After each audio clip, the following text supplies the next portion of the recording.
So welcome back to the Sawmill, friends. The UPS truck just left out of here with a lot of the white oak boards that you guys ordered last week. If you placed your order last Tuesday or Wednesday or Thursday, I think they were sold out by Thursday, your boards will be shipping out here in the next few days. So today's Thursday, and this video won't go out till Saturday. So all the boards should ship out of here by tomorrow evening, and you will get an email notification with the tracking number as soon as they hit the door. As soon as they hit the door. What in the world did I mean by that? As soon as they hit the door. What I should have said, as soon as they ship out of here and the UPS driver picks them up and scans them into the system. That would have sounded a whole lot better. As soon as they hit the door makes 0 sense. And sometimes that happens here on my channel, and I just get in a hurry and I say stuff that makes no sense. As soon as it hits the door. Not sure why I even said that.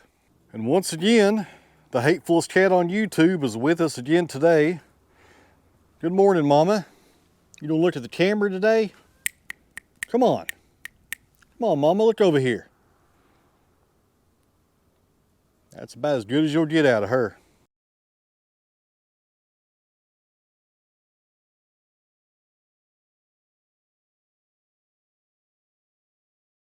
These chickens have been hollering at me all morning wanting to come out.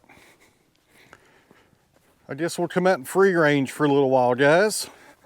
So like I was saying in a previous video, in the wintertime we put this plastic over here on the run, and at nighttime the chickens go up in this building and they're secure. But when we put this plastic up on the run, we turn off the electric wire at the bottom, and I think either this morning or probably last night, it looks like something tried to dig a hole into the chicken run, but they run successful, and I'll show you why. But right there, friends, looks like something tried to dig in underneath the chicken run. It didn't work out for them. You got some wood chips right here on the retaining wall block, and that little hole right there, or a little bit of a divot rather. And the reason they were unsuccessful is because I have hardware cloth buried in the ground. You can see it right there. And I did that when I built this chicken run to make sure if something does try to dig underneath this, they'll run into that. If the hot wire was hooked up though, they wouldn't even gotten close to it.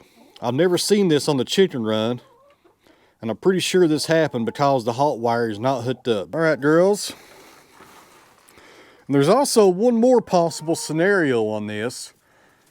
We let them out every day and let them free range as long as it's not raining or snowing or something. And they do a lot of digging out here. So one of them may have got right in there and done some digging last night, and I just didn't see it. So I'm not sure what happened there. Well, I'll take this hoodie off. It's already 50 degrees out here. All right, guys, some exciting news today. I got a call from the dealership this morning, and the new tractor should be here tomorrow. They're putting the third function valve on it today and putting some fluid in the rear tires for ballast. And as long as nothing comes up and they have no emergency breakdowns or they got to go out and do some service calls on, they should be bringing it here tomorrow. So we need to get ready. And what that consists of is going over to the new barn on the new property and making sure it's going to be big enough to park it over there.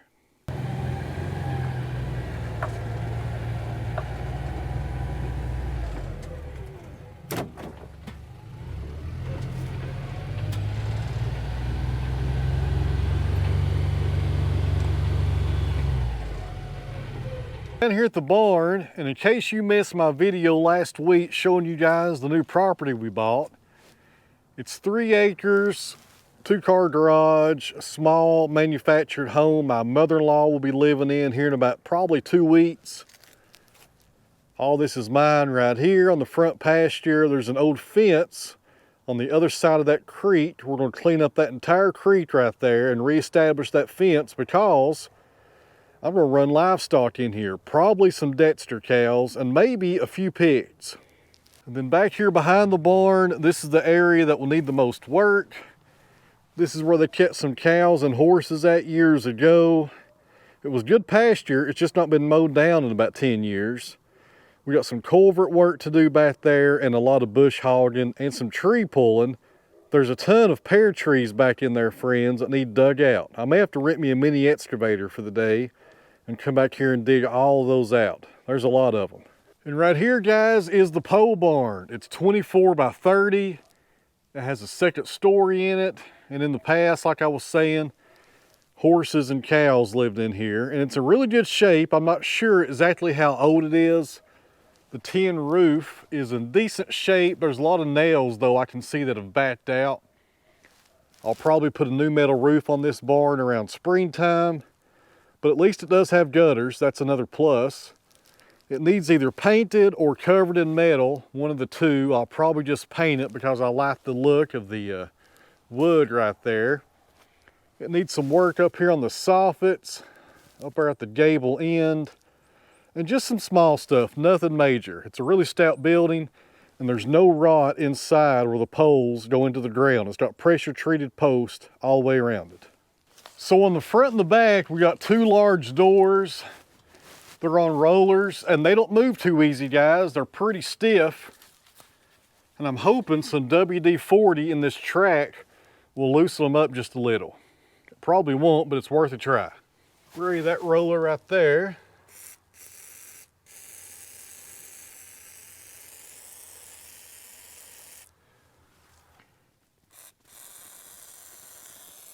That should be enough to maybe make these rollers move better. I'm going to replace these doors with sassafras because sassafras is rot resistant and it's light, because these doors have seen their better days. They're rotted at the bottom and there's a lot of cupping going on. The nails are backing out. They're not in good shape.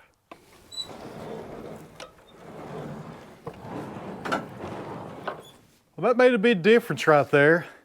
It's rolling a lot better on that track. I'm going to keep the track. There's nothing wrong with it, just these doors. I tell you what, guys, I've not been in here during daytime hours since we looked at the place originally back in October. I forgot about this gate right here. It's got to go. So I'm assuming, and I could be wrong, they kept most of the animals in that back pasture back there that I showed you guys that needs all the work. We got a sliding door, just like the one we just came in on the other side. So I'm thinking the animals came in that way, and this gate kept them from going on this side of the barn, which I'm not sure why they done that. It really just blocks off about 5 feet of the barn. It doesn't block off half of it. And it's at an angle because it's too long. So I don't like that. But the animals would come in, they would probably keep this shut, and there's 2 stalls over here on the other side. We'll check those out next. Looks like the previous owner left us a water hose, and it looks like some motor oil down there at the bottom. A shovel.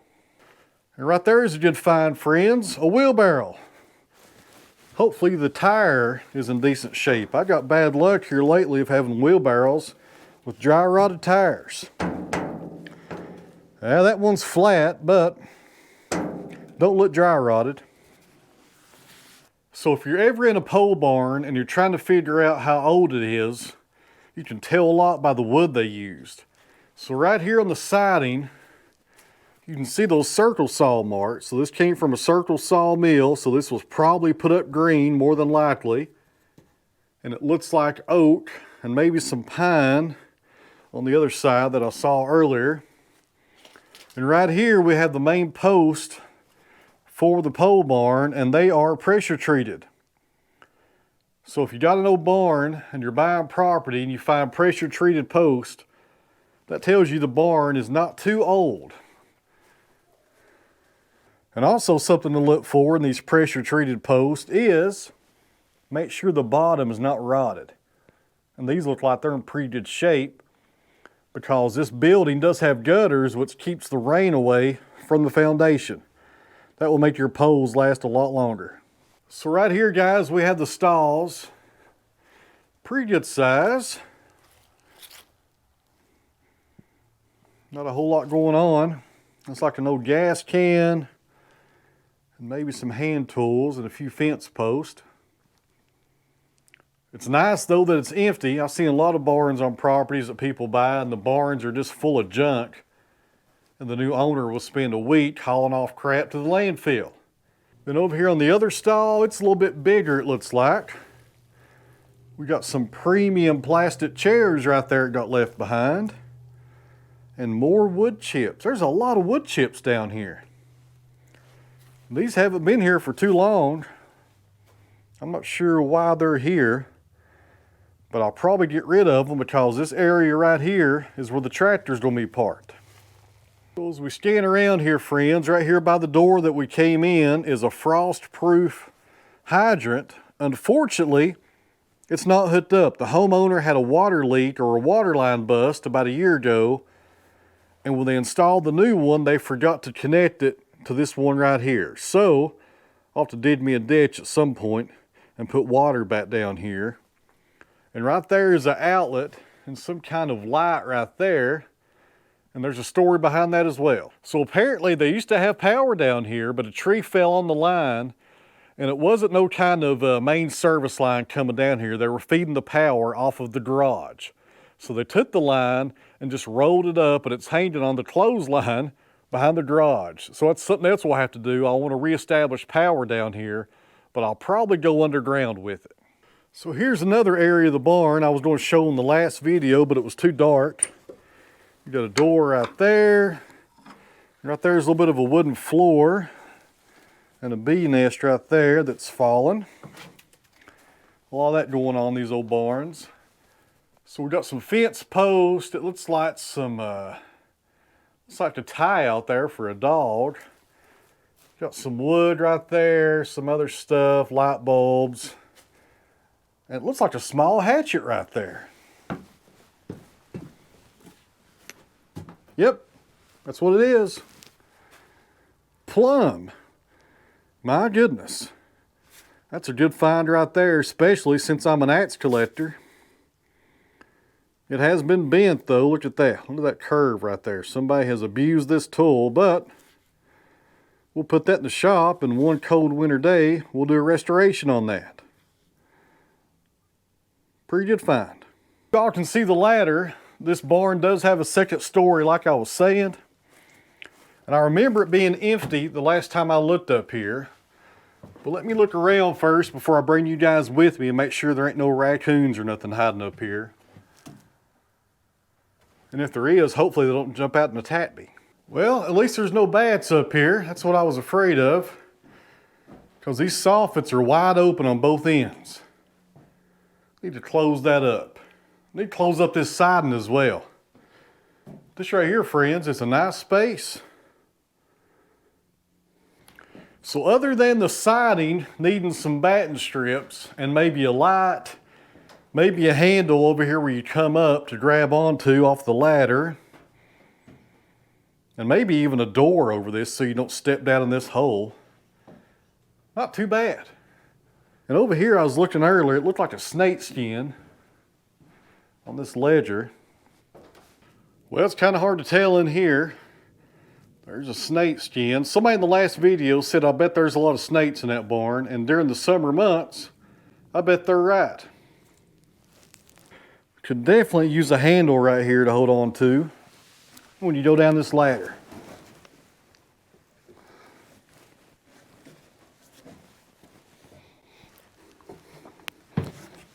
Plenty big enough for the new tractor, and the new tractor is not a cab. That's why we're going to be parking it down here in the barn, because I don't want it getting wet, you know, for obvious reasons. And the only thing we need to do between now and tomorrow is take down this gate right here. Man, that's just barely on there. Wonder if I could, I don't want to damage it or tear this out. Let's go grab a crescent wrench.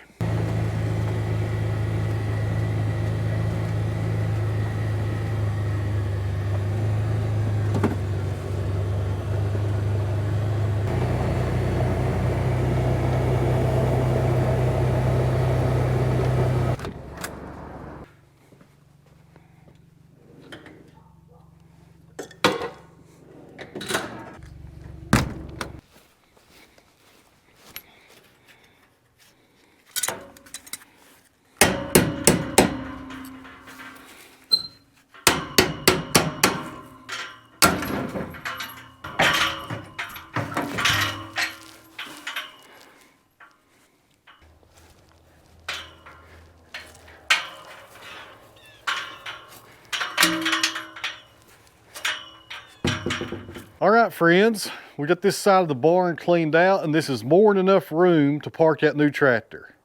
Good deal.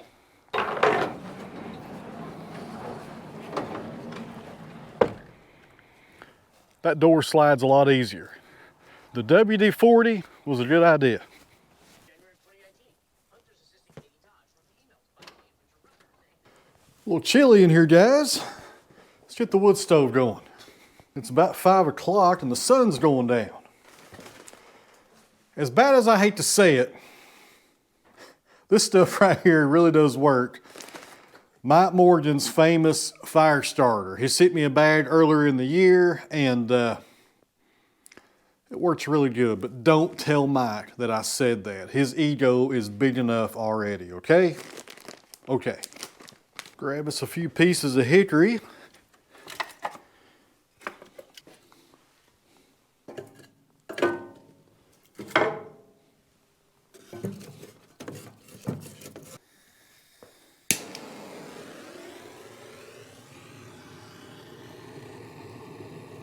So this is my second year using this wood stove, and something I've discovered is if you leave the door open for a few minutes when you start your fire, the draft will go better and you'll have a good, pretty good fire. If you shut the door automatically, it chokes the fire for some reason.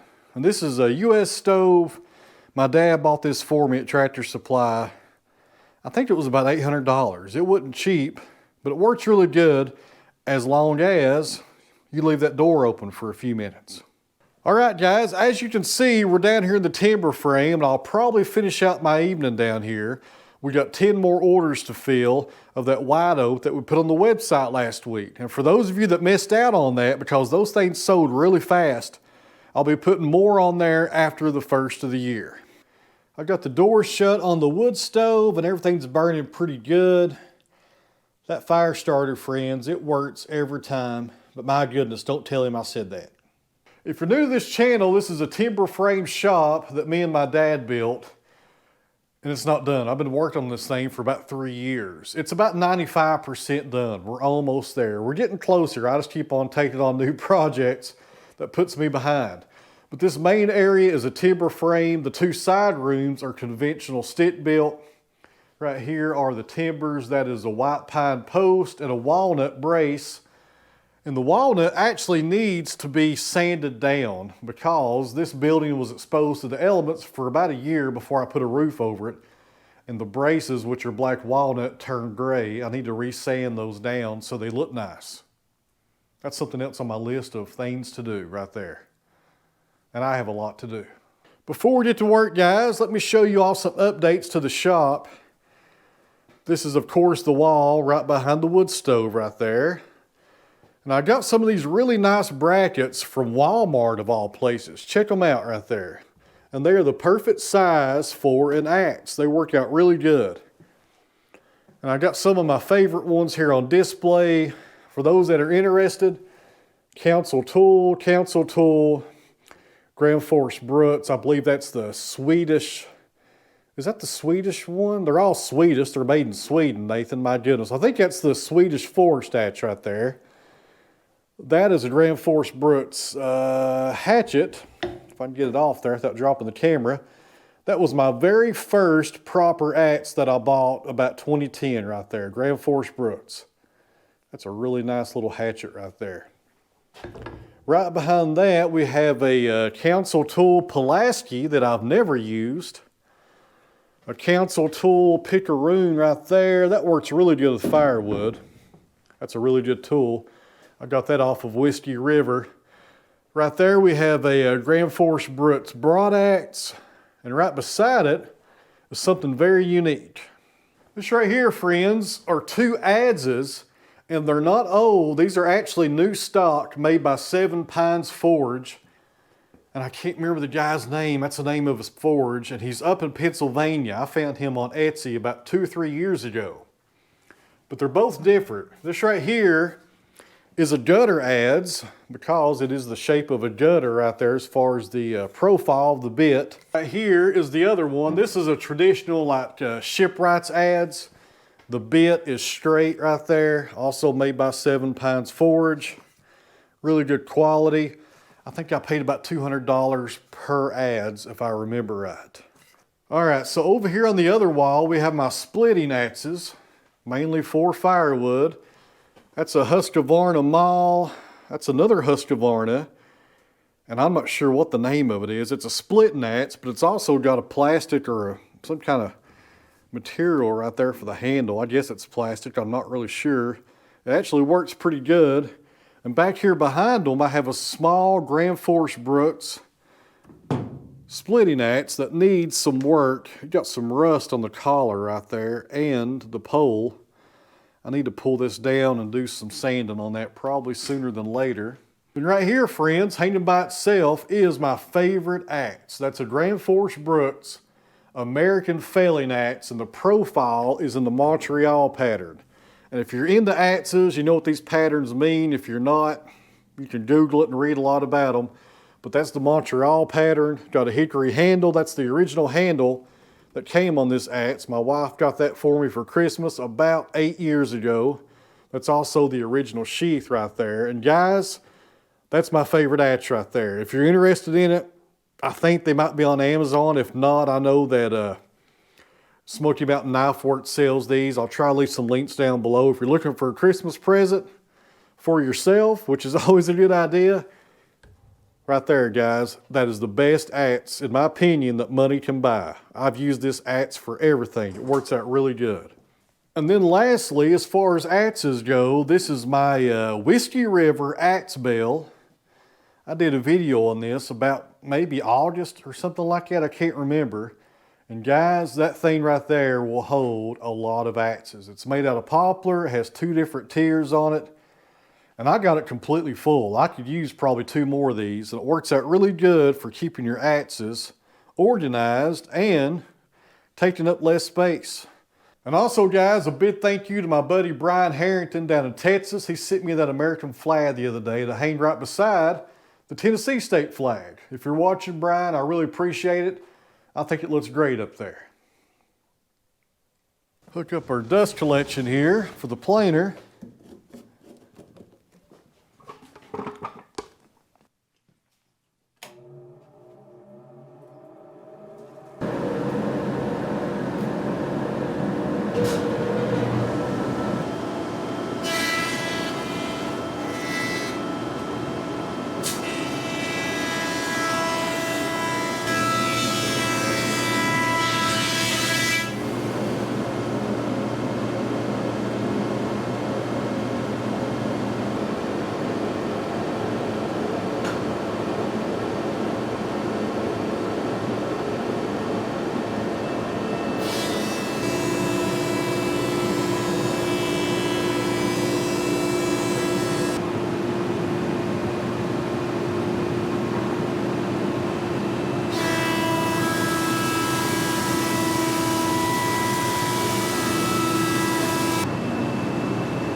All right, guys, check these out right here. Got a lot of spalting going on this white oak. Somebody is going to get really lucky when they open up their box here in a few days and they find this spalted white oak waiting on them. Tell you what, guys, these are nice. I was tempted to put these back for myself, but I know somebody out there will make something nice out of them. Some really interesting colors going on right there. Man, they look good.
Alright guys, I think I'm done for the night. I got to package up these 10 orders. I'm not going to bore you guys with that. Take those up to the house, put the shipping labels on them, eat some dinner, and then go edit all this footage from today. So real fast, thanks for watching. I really appreciate it. Thanks to everybody on Patreon for supporting me here on the channel. And don't forget, we got some new hoodies and t-shirts, guys. Got the OTW signed right there and Mr. Cotto on the back of them. I think they look really good. There's a link down below. Thanks for watching. I'll see you guys back here tomorrow, and hopefully, if there's no delays at the dealership, we should have the new tractor here tomorrow.